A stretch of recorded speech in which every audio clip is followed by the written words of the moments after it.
Hello everyone! For today's video, for the last video that I presented to you, yung video na yon is on how to pay PhilHealth using a debit card. So ngayon naman, ang i-feature ko sa inyo is kung paano magbayad ng PhilHealth gamit yung GCash. Kasi we all know that halos buong Pilipinas na talaga is gumagamit ng GCash. There are millions of people who are using GCash dito sa Pilipinas. So, kung paano magbayad, so ito yung proseso natin para magbayad ng PhilHealth nyo using GCash. So, para magbayad ng GCash, punta lang kayo dun sa member portal. Tapos, enter nyo yung PhilHealth identification number nyo. Tapos, password. Tapos, yung CAPTCHA.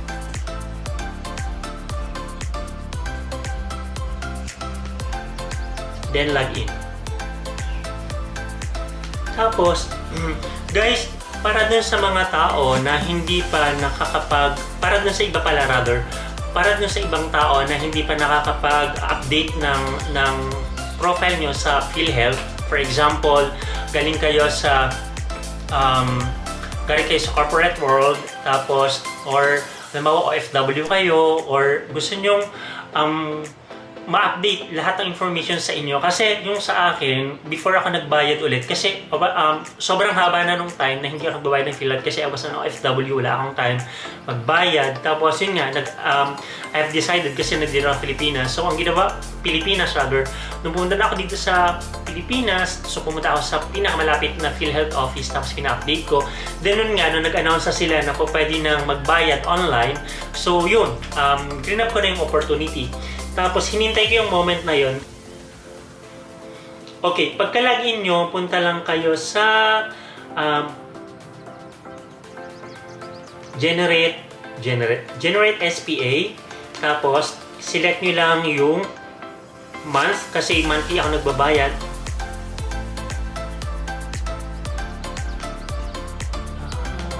Okay. So, yun. Guys, bali last time kasi meron akong 28 na SPA for the month of June. So, bali, punta lang kayo sa View SPA. Pero kung wala pa kayong SPA, ang gagawin niyo is mag-generate kayo ng SPA nyo. So, ang ginawa ko, pumunta ako ng View SPA. Tapos yun, meron akong unpaid. So, click nyo lang yung View and Pay. Tapos, bayaran nyo yung 300 pesos. Tapos, yun, Mayeg Philippines, click nyo lang Mayeg Philippines, then yes, tapos next. Tapos, para gamitin yung GCash, so punta lang kayo sa mobile, click nyo yung mobile, kasi the last time, ang ginawa ko is, nag-pay ako using debit and, credit card rather. Okay. Nung last time kasi, nagbayad ako using credit card. So ngayon naman, itatry ko is GCash para dun sa mga gusto na magbayad using GCash. So click nyo lang yung mobile, tapos GCash, tapos click nyo yung proceed.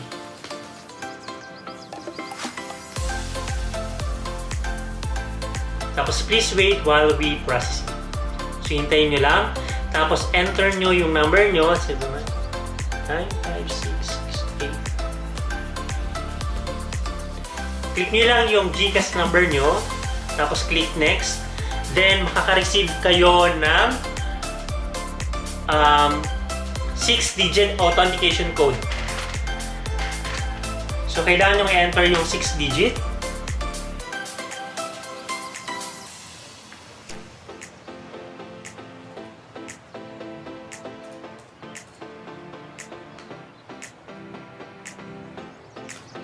Tapos, kailangan nyo i-enter yung MP nyo.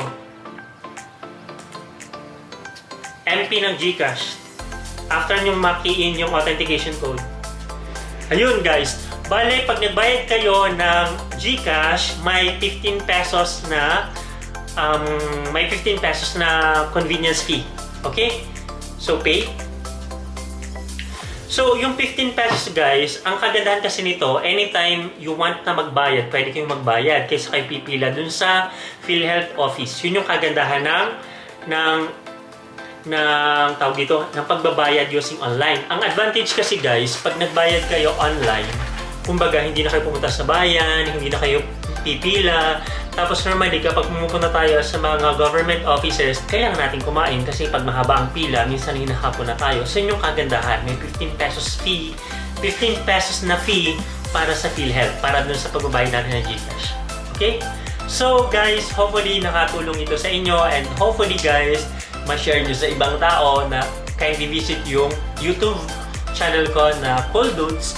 Tapos from there, you can explore some other things. Kumbaga, ang binavlog ko rin is vlog din ako ng other side hustle like pagbebenta ng sapatos online, tapos pagbablog. And I'm a vlogger also. Okay? Thank you guys for watching this video. Please don't forget to subscribe and click the bell notification for more videos. Always remember, God loves you. Bye for now.